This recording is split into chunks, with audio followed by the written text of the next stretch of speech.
Students, welcome to my channel motion commerce classes. Last video में मैंने आपको कराई थी नेट इनकम अप्रोच। अब मैं कराऊंगा आपको नेट ऑपरेटिंग इनकम अप्रोच। जो मैं इससे पहले जो मैंने लास्ट वीडियो में जो कराई थी नेट इनकम अप्रोच, उसमें क्या था, उसमें जितना भी प्रोपोर्शन ऑफ डेब्ट बढ़ेगा उसका इम्पैक्ट ये होता था कि ओवरऑल कॉस्ट ऑफ कैपिटल कम हो जाती थी, यानी कि weighted average cost of capital कम हो जाती थी, ठीक है ना, डिक्रीज हो जाती थी। लेकिन इसमें क्या है, नेट ऑपरेटिंग इनकम अप्रोच में ये होता है कि प्रोपोर्शन ऑफ डेब्ट कितना भी हो, यानी डेब्ट को कितना भी बढ़ाया जाए या घटाया जाए, उसका इम्पैक्ट कॉस्ट ऑफ कैपिटल यानी ओवरऑल कॉस्ट ऑफ कैपिटल पे नहीं पड़ता। यानी जो weighted average cost of capital दे रखी है वही की वही सेम रहती है। देखिए इसकी डेफिनेशन क्या कहती है, समझते हैं। Net operating income approach, in this value of the firm will be the same, यानी कि जो वैल्यू ऑफ द फर्म है क्या रहेगी, सेम रहेगी, regardless of the proportion of डेब्ट, यानी बिना किस चीज को ध्यान में करते हुए, डेब्ट की प्रोपोर्शन को देखते हुए, यानी कि बिना प्रोपोर्शन डेब्ट का कुछ भी हो इसका इम्पैक्ट क्या होगा, कुछ भी नहीं होगा, यानी value of the firm same रहेगी। Because any benefit from increase of cheaper डेब्ट will be offset by a higher required rate of return on equity, यानी इसका इम्पैक्ट ये होता है क्योंकि कि जो भी चीपर सोर्स आप ले रहे हो डेब्ट से, उसका इम्पैक्ट जो होता है वो सेट ऑफ हो जाता है, ऑफसेट हो जाता है किससे, high rate of required rate of return on equity, यानी इक्विटी की हायर रेट ऑफ रिटर्न से क्या हो जाता है, सेट ऑफ हो जाता है। Thus weighted average cost of capital and the market value of the firm remain fixed at any level of financial leverage, यानी फाइनेंशियल लिवरेज कुछ भी हो उसका इम्पैक्ट कॉस्ट ऑफ कैपिटल पर नहीं पड़ता, जो कॉस्ट ऑफ कैपिटल है वही सेम रहेगी। चलिए इसका न्यूमेरिकल करते हैं, ये किस तरह से इसके न्यूमेरिकल क्वेश्चन आते हैं या किस तरह से हम इसको समझ सकते हैं।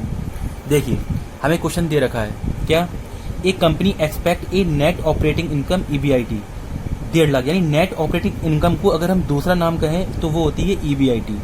इट्स डेप्ट amount to ₹8 lakh and its cost of डेप्ट इज 8%, यानी कि अगर हम कह रहे हैं इट्स डेट्स अमाउंट, यानी कि जो डेट्स है वो 8 लाख रुपए का है और उसकी कॉस्ट कितनी है, 8% है।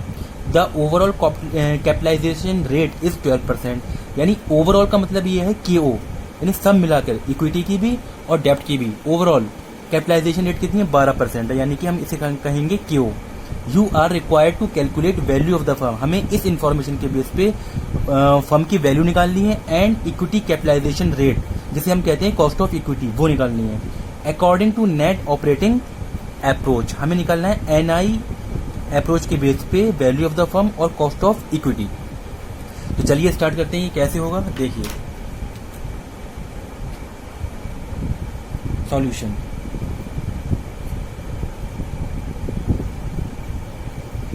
हमें निकालनी है सबसे पहले वैल्यू ऑफ द फर्म, तो हम लिखेंगे यहां पर कंप्यूटेशन ऑफ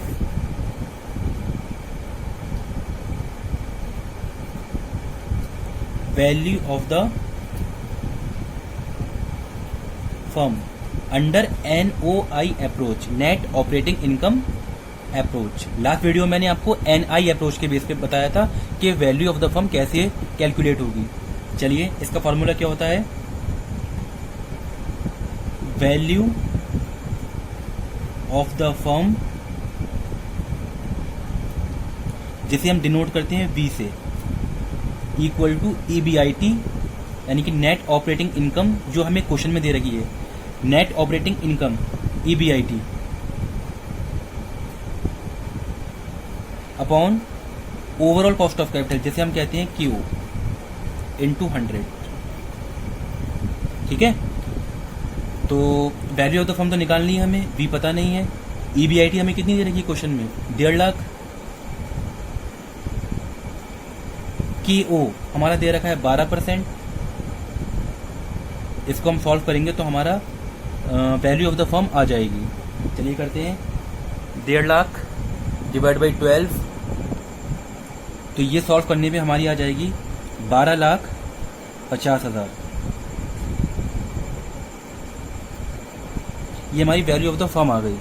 लेकिन इस क्वेश्चन में एक चीज और पूछी गई थी, वो की पूछी गई थी एंड इक्विटी कैपिटलाइजेशन रेट, आपको कॉस्ट ऑफ इक्विटी भी निकालनी है। चलिए कॉस्ट ऑफ इक्विटी भी निकालते हैं।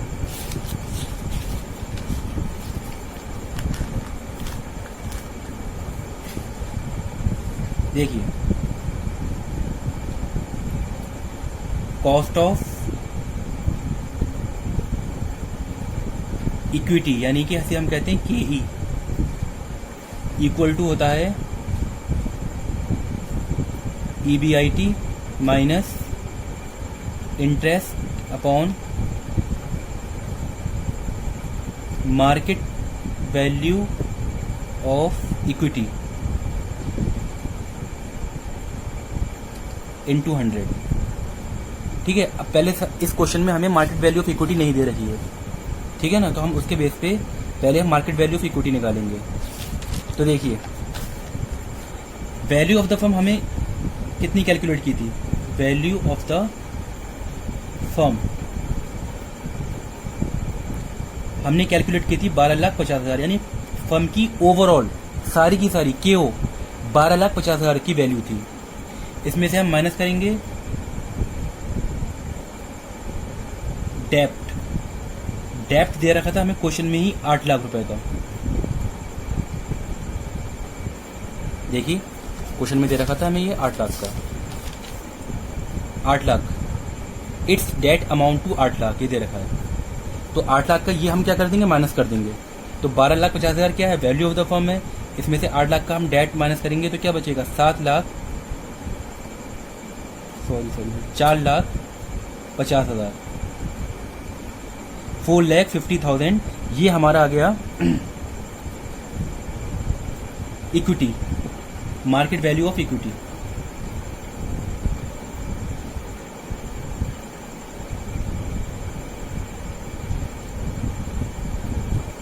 ₹4.5 लाख। ठीक है, अब देखिए हमें EBIT भी मालूम है, इंटरेस्ट भी मालूम है, मार्केट वैल्यू ऑफ इक्विटी भी निकालनी है। ठीक है, तो अब निकाल देते हैं KE यानी कि cost of equity equal to EBIT हमें कितनी दे रखी थी क्वेश्चन में लास्ट जिसमें हम इसमें निकाला था, EBIT दे रखी 1.5 लाख। EBIT हमारे पास 1.5 लाख माइनस इंटरेस्ट। इंटरेस्ट किस पे निकालेंगे भाई, 8 लाख का डेप्ट दे रखा है जिसपे रेट ऑफ इंटरेस्ट कितनी दे रखी, 8%। कितना बना, 8 लाख का 8%, 64,000 divide by market value of equity हमें दे रखी 4.5 लाख जो हमने अभी कैलकुलेट की थी, इनटू 100। अब इसको हम सॉल्व करेंगे, 1.5 लाख माइनस 64 ये हमारा आ गया 86,000 डिवाइड बाई 4,50,000 इंटू 100। 4 जीरो से ये 4 जीरो कैंसिल। अब इसको सॉल्व करेंगे हम, 86 इंटू 10 डिवाइड बाई 45, 19.11% हमारी कॉस्ट ऑफ इक्विटी आ गई। आई होप आपको ये कॉन्सेप्ट समझ में आया होगा, बहुत ही इजी और सिंपल कॉन्सेप्ट है। अगर ये कॉन्सेप्ट समझ में आया हो तो प्लीज़ इस वीडियो को लाइक कीजिए और कमेंट में अपना व्यू बताइए कि ये कॉन्सेप्ट आपको कैसा लगा या आपको तरीका कैसा लगा। ठीक है, चलिए मिलते हैं नेक्स्ट वीडियो में हम नई अप्रोच के साथ। जो भी और भी अप्रोचेस रह गई हैं, मैंने अभी 2 ही कराई हैं, बाकी की अप्रोच भी मैं नेक्स्ट वीडियो में कराऊंगा। Okay, thank you friends.